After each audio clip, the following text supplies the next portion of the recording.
Hello friends, आज मुझे आपको कहबी केमिति आपण इंस्टाग्राम अकाउंट रो पासवर्ड को चेंज करेंगे। जदि आप आईडी लॉगिन अच्छी आप पासवर्ड भूल जाइए सो नुआ पासवर्ड आपने केमती रखिए पासवर्ड को आप केमती चेंज करेंगे आज मुझे आपको कहूँ। सो चलते फ्रेंड्स आज वीडियो को स्टार्ट करवा।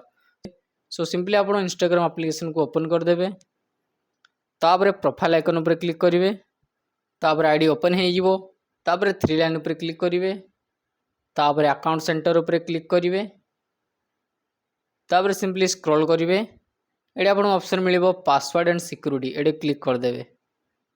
ये क्लिक कलापर चेंज पासवर्ड ये क्लिक करेंगे, तापर अकाउंट को सिलेक्ट करेंगे, तापर करंट पासवर्ड ये आपको पुराना पासवर्ड देवे। अगर जो पासवर्ड आप रखी से पासवर्ड ये देदेवे, तापर ये नुआ पासवर्ड देवे, तापर आउ थे नुआ पासवर्ड देकरी चेंज पासवर्ड पर क्लिक करदे। जदि आपंकर पुराना पासवर्ड मन ना ताहले आपण फॉरगेट योर पासवर्ड पर क्लिक करदे। तापर आपण जदि मोबाइल नंबर देथिबे तो मोबाइल नंबर गोटे लिंक आसीबो, जदि ईमेल आईडी देथिबे तो ईमेल आईडी गोटे लिंक आसीबो।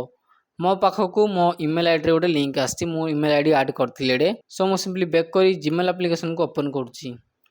जदि आपण मोबाइल नंबर देथिबे तो एसएमएस को गोटे लिंक आसीबो, तो आपण एसएमएस एप्लिकेशन को ओपन करिवे।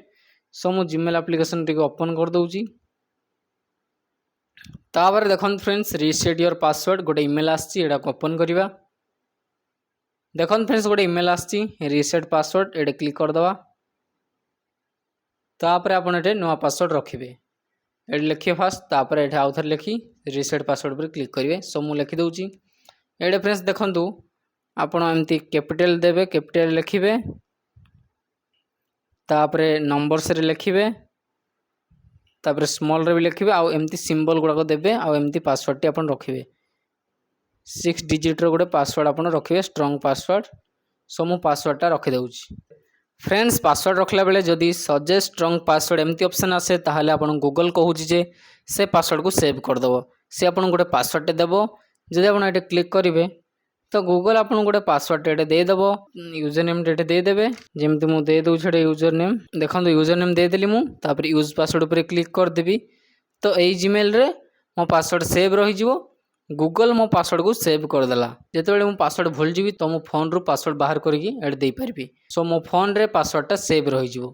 जदि आपण गूगल पासवर्ड को यूज करा चाहछन तो सजेस्ट स्ट्रॉन्ग पासवर्ड पर क्लिक करी पासवर्ड को यूज करि परबे।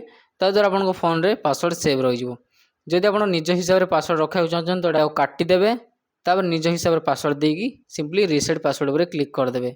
सो मो ए पासवर्ड टी को यूज कर दउची, तापर सिंपली रीसेट पासवर्ड पर आपण सिंपली क्लिक कर देबे।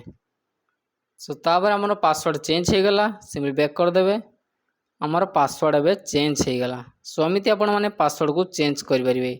सो आपण जदि वीडियो भल लागि ताले वीडियो को लाइक करंतु, आ हम चैनल को सब्सक्राइब कर दियंतु।